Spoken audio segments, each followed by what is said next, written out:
What survives when a civilization loses its memory? Sometimes it is a ruin, a wall open to the sky, a staircase leading nowhere, a shelf of dust where voices once lived.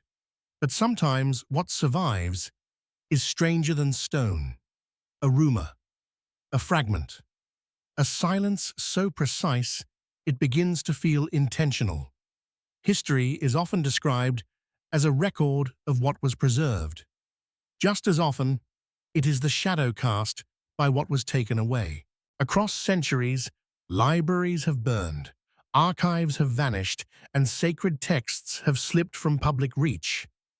Official explanations usually sound familiar. War, decay, accident, zealotry, neglect. And often those explanations are true, at least in part. Yet beneath them lingers another possibility, quieter and more unsettling, that some losses were not merely tragedies, but choices, that certain books, maps, formulas, and testimonies may have been removed, not because they had no value, but because they had too much. This is not a story about easy certainty. It is a story about thresholds between knowledge and power, preservation and control, discovery and fear. It moves through monasteries and imperial vaults, through desert excavations and broken temples, through moments when human beings stood before astonishing insight and decided, for reasons noble or selfish, that not everyone should see it.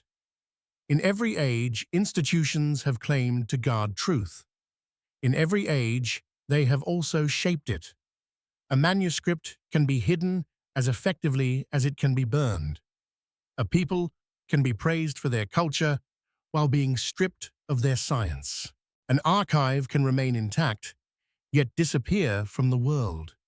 So we begin here, in the half-light between record and erasure, asking an old and difficult question. When knowledge vanishes, what exactly is lost? Only information? Or also a different future, one that might have changed how human beings understood the sky, the body, the past, and themselves? What if the first theft was not of gold, but of memory? Picture a city at dusk, its streets crowded with traders, sailors, scribes, and philosophers. Lamps are being lit one by one. Beyond the harbor, the sea darkens into bronze, and above the noise of commerce rises a quieter ambition, to gather the world into words. In that dream stood the great Library of Alexandria, less a building than an idea, that human knowledge in all its scattered forms could be collected, compared, and kept alive. Scrolls arrived there like migrants from every horizon, mathematics from Egypt, astronomy from Babylon, poetry from Greece, speculation from India, geography, medicine, drama, law. Some were copied with reverence. Some were translated, reinterpreted, absorbed into new traditions. The library became more than an archive. It was a meeting place for civilizations, a fragile argument against forgetting. And yet, Alexandria has come down to us not as a monument of preservation, but as a symbol of loss. Fire is the image most people remember. Flames, ash, a single catastrophe, but history is rarely so clean. The disappearance of that knowledge may have unfolded over generations, through conflict, political change, religious upheaval, neglect, and the slow crumbling that overtakes even grand institutions when the will to protect them fades. The real mystery is not only how it ended, it is how much vanished with it before anyone understood the scale of the silence. We do not know exactly which works were lost. That uncertainty is part of the wound. Perhaps treatises that would have altered science. Perhaps histories that told other versions of the ancient world. Perhaps nothing miraculous at all. Only thousands of careful human attempts to understand life more clearly. Yet even that would be enough. Because a library is not sacred for holding secrets. It is sacred for holding continuity. When such a place is broken, the damage is not confined to its own age. It travels forward, it reaches us, and it leaves behind a haunting thought. How different would our inheritance feel if even one shelf had survived? Could a single room alter the fate of human thought? High in the mountains, behind stone walls and prayer, medieval monasteries became shelters for the written word.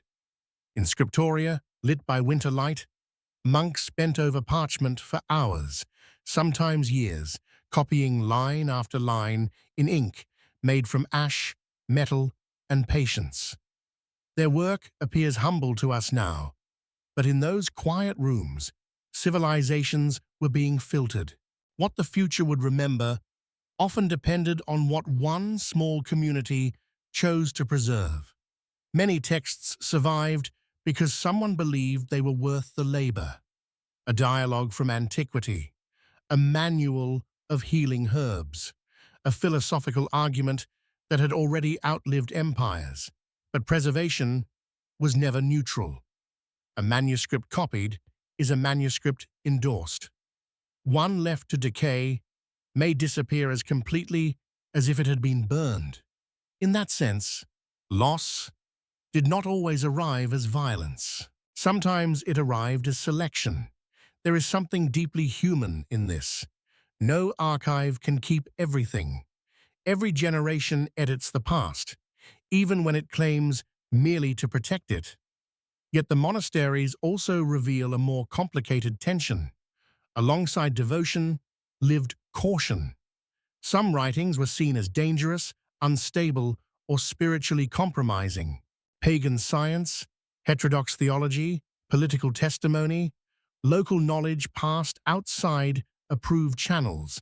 Such works might be hidden, altered, or simply neglected into oblivion. A library can guard boundaries as much as it guards memory. And still, the image remains moving, a solitary figure preserving words for readers unborn. Without such acts, much of classical thought would have vanished entirely. With them, only part of that world remained. We inherit not the whole chorus of the past, but a choir reduced by weather, fear, doctrine, and chance. So when we speak of stolen knowledge, we should not imagine only raiders breaking doors in the night. Sometimes the theft is gentler, almost invisible. A text is not copied. A language is allowed to die. A question is judged unworthy of repetition. And centuries later, we stand before the surviving shelves, grateful for what remains, while sensing the shape of everything that does not. What disappears first when a culture is conquered? The land or the language that once explained it? In the 16th century, across the cities and ceremonial centers of Mesoamerica, entire worlds were written in folded books of bark paper and deerskin. These codices were not merely stories. They were calendars, astronomical observations, dynastic records, ritual maps, agricultural timings, systems of meaning that joined heaven, earth, and human duty into one living design. To open one was to enter a civilization speaking to itself with color, symbol, and memory. Then came conquest, and with it a new hunger to classify what had been found. Some outsiders studied these manuscripts with fascination. Others saw them as obstacles, repositories of error, idols in paper form, dangerous because they carried a reality not sanctioned by the new order. In fires ordered under the banner of purification, countless codices were destroyed. What vanished was not only text, but a way of thinking, a culture's grammar of time, its science of seasons, its intimate conversation with the stars. Only a handful survived. Their pages now feel almost unbearably fragile, not because they are faint, but because they are so articulate. They remind us that knowledge does not need to resemble European forms to be rigorous. It can be pictorial and exact, ceremonial and empirical, sacred and practical, all at once. The tragedy is that for centuries, these surviving works were treated as curiosities rather than as intellectual achievements equal to any archive on Earth. This is how theft can hide inside translation.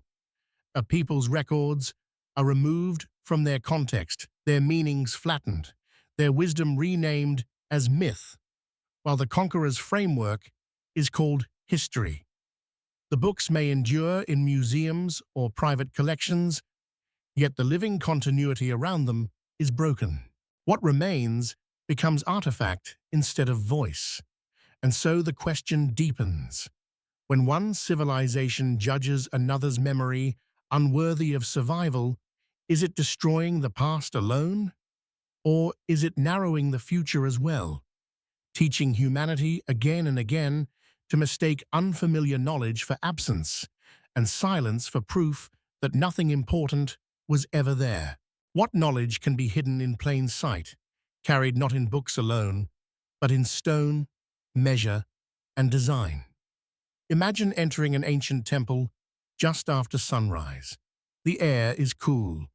Shadows retreat slowly across carved walls. A corridor frames the light with such precision that it feels less like architecture than calculation. In many ancient civilizations, knowledge was not confined to libraries. It lived in monuments, alignments, materials, and proportions. The building itself was a record, part observatory, part ritual space, part memory device made to outlast paper and flame. From Egypt to Mesopotamia, from South Asia to the Andes, sacred structures often encoded careful observations of seasons, floods, solstices, stars. Their builders understood cycles that governed agriculture, ceremony, and survival. Yet much of the intellectual world behind these places has been fractured. Inscriptions are damaged. Contexts are lost. Oral traditions were interrupted. Later powers repurposed temples, looted their contents, or removed key objects into distant collections, where meaning detached from landscape and use. This is a quieter kind of theft, not always the stealing of a single relic, but the separation of knowledge from its setting. A carved instrument taken from a sanctuary becomes art. A funerary text removed from a tomb becomes an object of study. A ceremonial chamber, emptied of its function, becomes a puzzle. The pieces remain, but the grammar connecting them begins to fade. Modern archaeology has recovered astonishing insights, but it has also inherited old habits. We sometimes praise ancient builders for mystery, when what they practiced may have been disciplined understanding. To call something enigmatic can be a form of admiration, but also a way of avoiding the harder work of taking another worldview seriously. Wonder is useful. Yet wonder without humility can become another veil. Perhaps that is why these places still move us so deeply. They suggest that memory does not live only in sentences. It can live in orientation, rhythm, craftsmanship, repetition, in forms the body understands before the mind fully names them. And if that is true, then the loss of ancient knowledge is not only the loss of facts, it is the loss of whole ways of seeing pattern in the world and belonging within it. What happens when medicine becomes treasure instead of inheritance? In the medieval and early modern world, healing knowledge moved along fragile routes through caravans, coastal trade, monastic gardens. Court physicians and whispered practice passed from teacher to student. A remedy for pain, a surgical technique, a method for preserving herbs, an observation about contagion.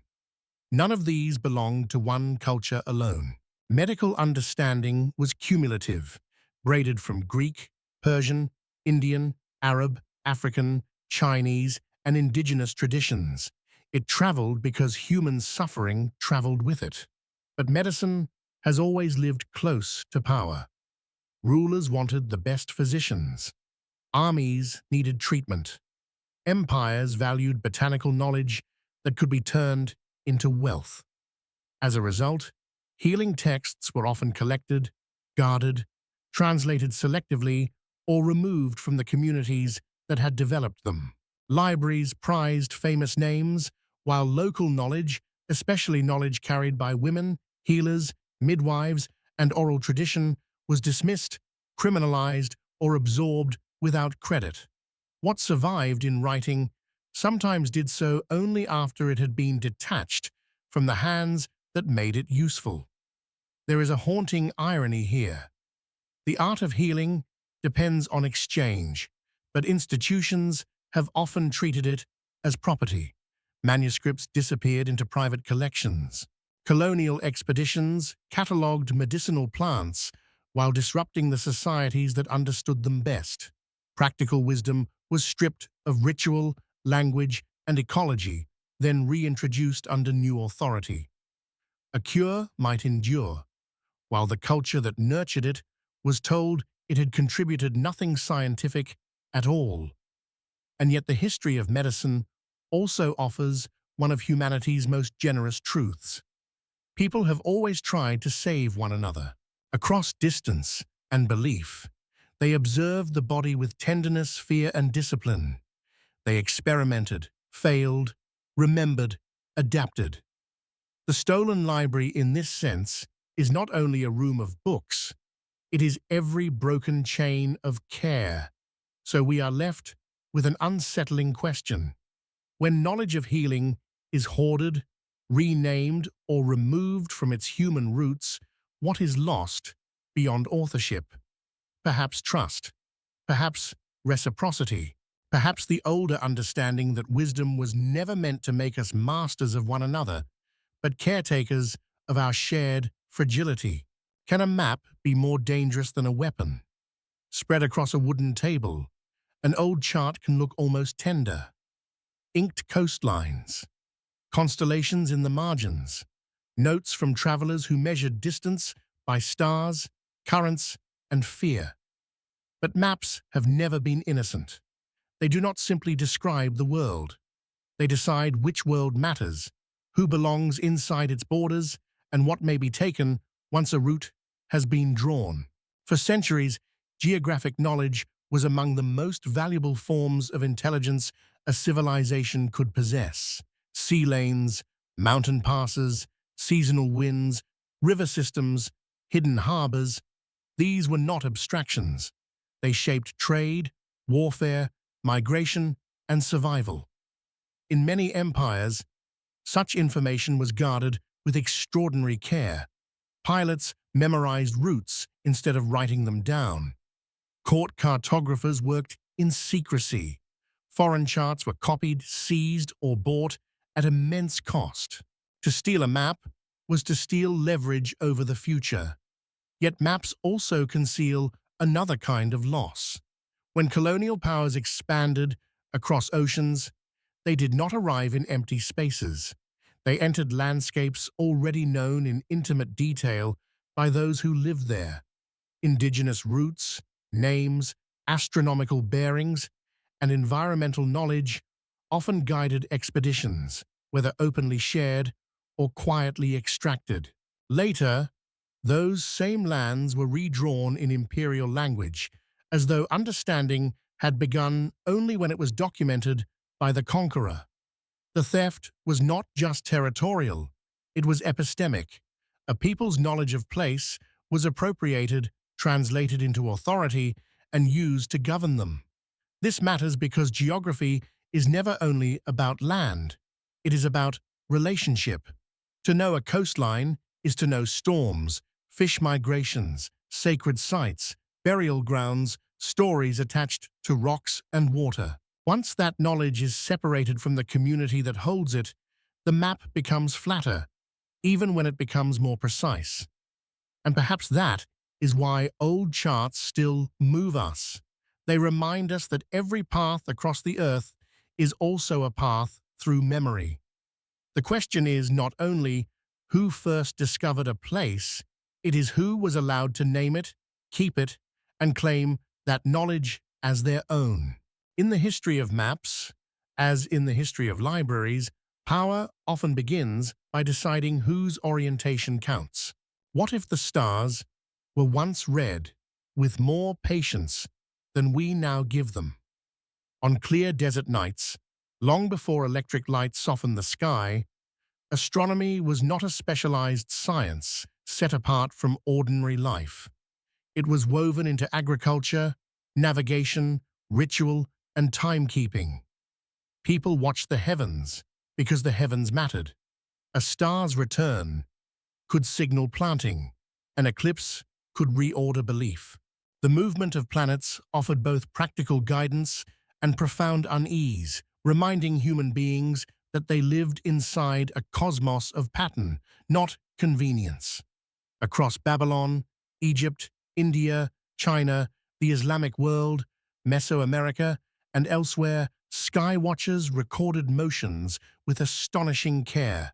They built tables, instruments, observatories, and mathematical systems capable of predicting celestial events with remarkable precision. But astronomical knowledge, like all-powerful knowledge, rarely moved through history untouched. Manuscripts were lost in invasions. Observatories declined when patronage vanished. Translations preserved some works while obscuring others, and certain traditions were later remembered as mystical or primitive, even when they rested on disciplined observation accumulated over centuries. Sometimes the theft was literal. Instruments were taken, archives dispersed, court records removed into foreign collections. Sometimes it was subtler. A civilization's contributions to astronomy were absorbed into a broader story of progress without preserving the names, methods, or cosmologies that had given them life. The equations survived, the lineage blurred. In that quiet erasure, the sky remained, but the communities who had read it so carefully were pushed to the margins of the narrative. There is an irony in this. Astronomy teaches humility better than almost any field. To study the stars is to confront scale, recurrence, and the limits of human centrality. Yet the history of astronomy is filled with contests over priority, ownership, and cultural prestige. We have often looked upward while arguing downward. Still, the old records endure in fragments, and with them, a gentler lesson.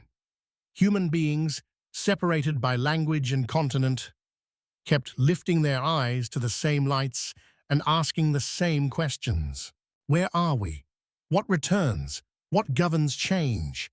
Perhaps the deepest loss is not that some answers disappeared, but that we so often forget how shared that wonder was and how many hands helped teach humanity to read the night. What can a buried object tell us after the language around it has been taken away? Imagine an excavation at first light. Dust rises from the trench. A brush moves gently across the edge of something shaped by human hands centuries ago. It might be a tablet, a seal, a fragment of mechanism, a carved disc whose symbols no longer speak in any direct way. The thrill of discovery is immediate. So is the sadness, because every artifact recovered from the earth arrives incomplete, not only broken by time, but often separated from the archive that once explained it. This is one of the quiet tragedies of the ancient world. Objects endure differently than words. Bronze survives where parchment rots. Stone remains where libraries collapse. A tool, a device, a ceremonial object may reach us intact, while the instructions, commentaries, and debates that gave it meaning are gone. We are left with evidence, but not always with context. And so the artifact becomes an invitation to imagination, scholarship, and sometimes projection. The famous puzzles of antiquity often emerge from exactly this condition. A mechanism hints at technical sophistication beyond what later generations expected. A shard of text suggests theories lost in full. A recovered chamber reveals traces of ritual, but not the voice that would tell us why it mattered. In these moments, the past feels almost close enough to touch, yet still withheld. What was ordinary knowledge in one century becomes astonishing mystery in another simply because its explanatory world has vanished. There is humility in that realization. We like to think history moves cleanly forward, each generation building neatly on the last. But the record says otherwise. Human understanding can fragment, skills can disappear, intellectual traditions can thin out until only the outline remains. Progress is real, yet it is not immune to interruption. Perhaps that is why buried objects move us so deeply. They are proof that forgetting is never total, but never harmless either. Something always returns. The question is, in what form? A machine without a manual, a symbol without a speaker, a masterpiece without a name. And from those fragments, we are forced to ask not only what ancient people knew, but how much of our own confidence depends on archives we assume will always be there. Why do some discoveries feel less like breakthroughs than recoveries? In the modern era, knowledge is often described as if it arrives new, patented, published, announced beneath bright lights.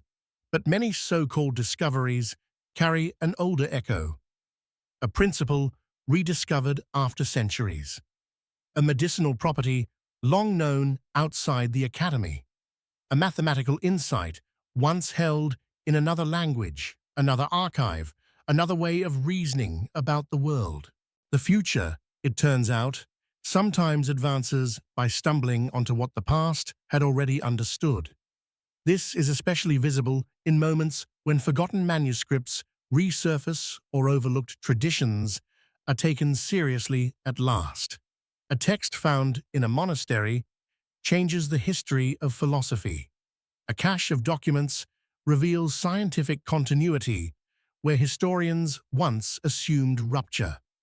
A local practice, dismissed for generations, proves to contain hard-won ecological or medical intelligence. These moments can be exhilarating, but they also carry a sting. They remind us that ignorance is not always emptiness. Sometimes it is the consequence of exclusion.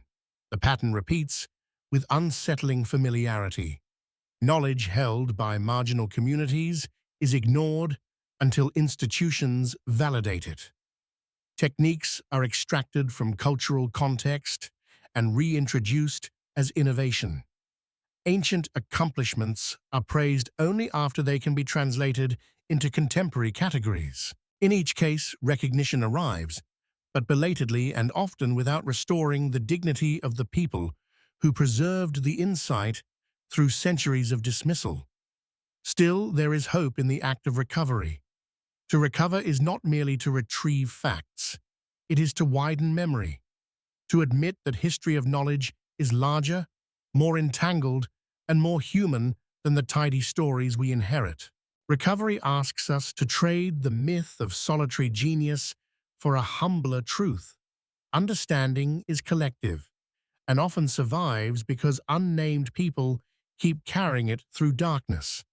That may be the quiet lesson beneath every rediscovered page and reinterpreted artifact.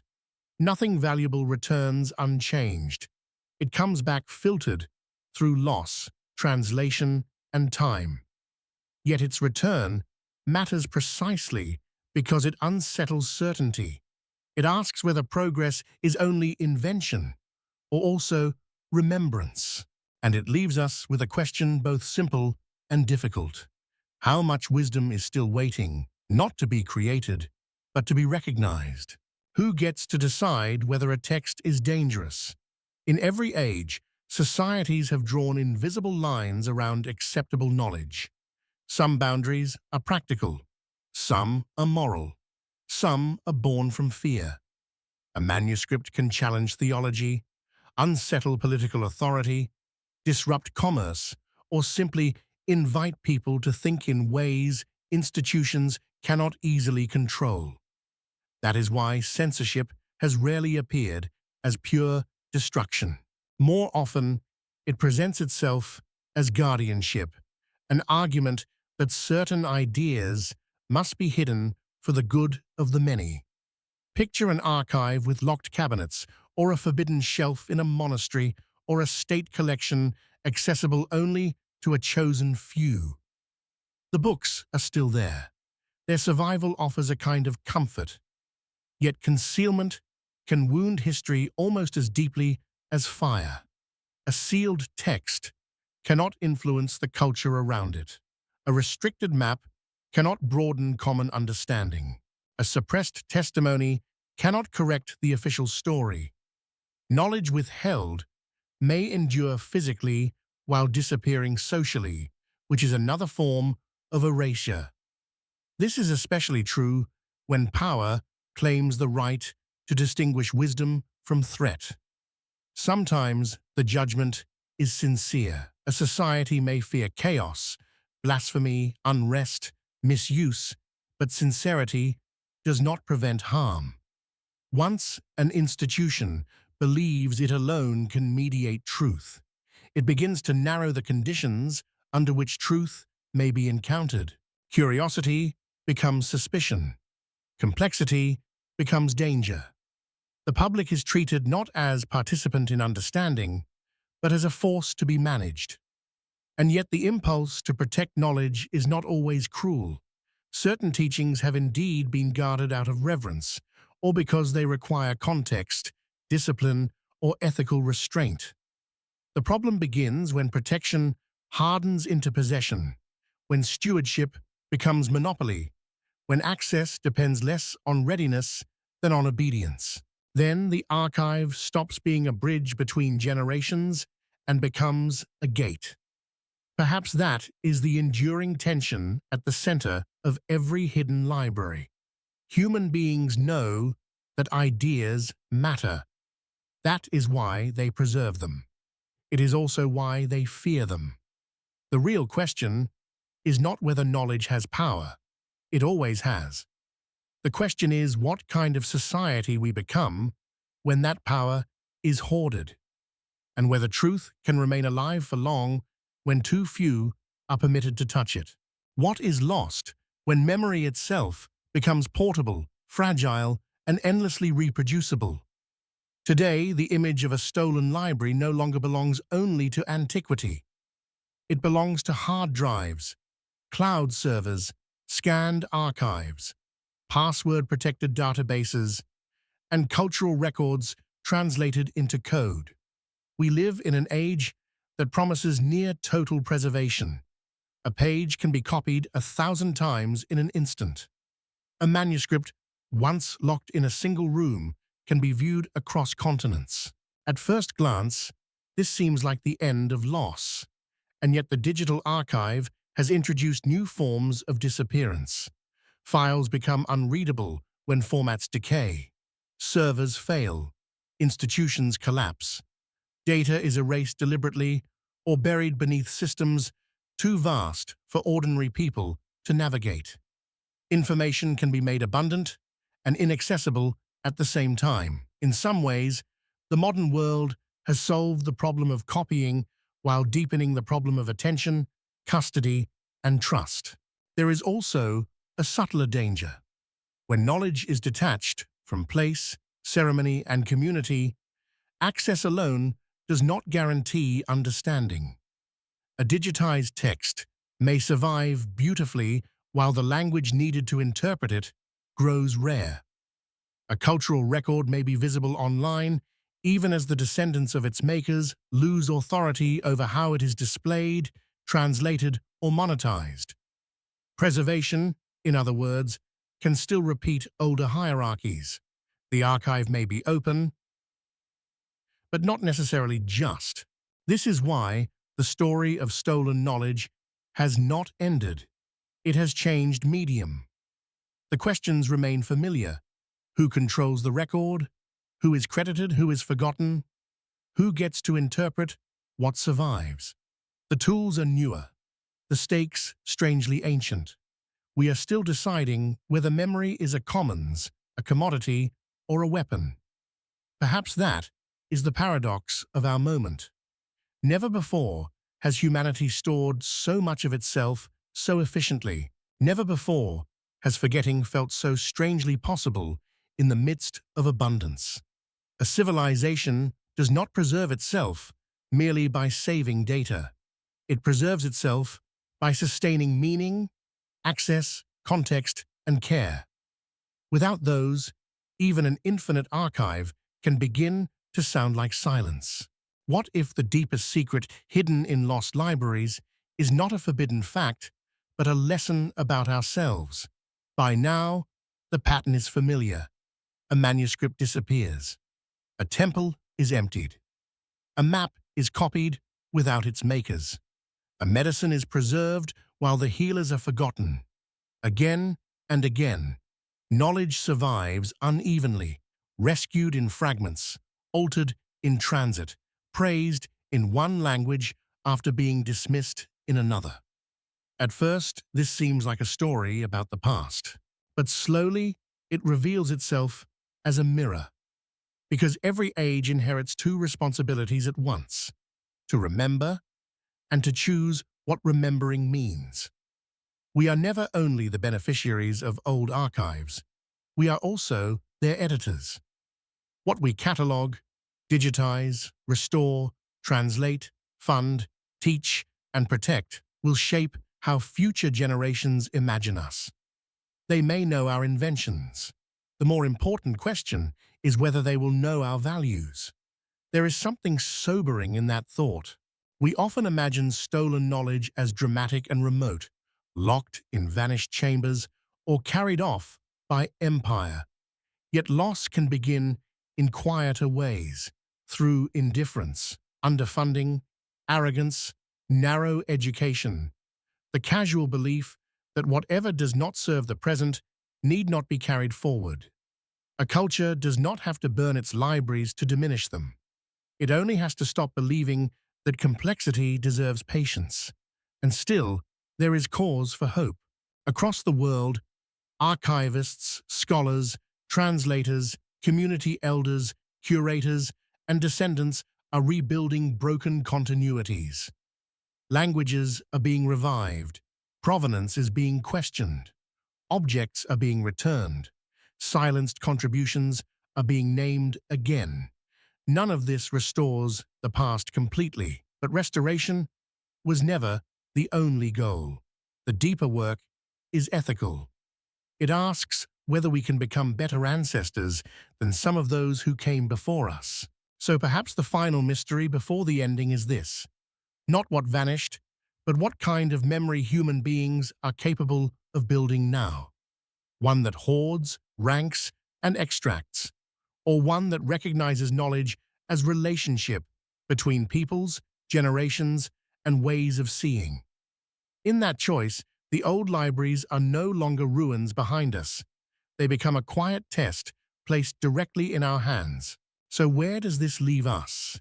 Standing at the edge of vanished shelves and unfinished sentences, perhaps with a simpler story than the legends promised, and a deeper one too. The history of lost knowledge is not only about hidden chambers, forbidden texts, or spectacular destruction. It is about human vulnerability, about how easily memory can be broken by conquest, pride, neglect, zeal, or even ordinary fatigue. And it is about something else as well: the stubbornness of understanding. The way fragments continue to call to one another across centuries, asking to be read again. What was stolen from libraries was never merely information. It was continuity, context, the confidence a civilization has when it can still hear itself think. When those threads are cut, people do not just lose answers, They lose lineages of questioning. They lose the patient accumulation of insight that teaches one generation where the last one stopped. And yet the surviving remnants tell us that erasure is never absolute. A copied paragraph, a surviving codex, an oral memory, a returned artifact, a language revived by its descendants, these are not small things. They are acts of resistance against oblivion. If there is a lesson in all of this, it may be that knowledge is healthiest when it is shared with humility, not hoarded behind walls, not stripped from its makers, not admired only after power grants permission to admire it. The libraries we need most are not only buildings or servers, but cultures of care, places where memory can remain complex, plural, and alive. In the end, the missing books matter because people mattered. The unnamed scribes, astronomers, healers, navigators, translators, and guardians of tradition were not background figures in a grand march of progress. They were progress. Their labor carried light forward, even when history forgot their names. And so the final question is not whether humanity has lost secrets. Of course it has. The real question is what we will do with what remains. Will we inherit the past as possession or as responsibility? Will we treat memory as power or as a bond?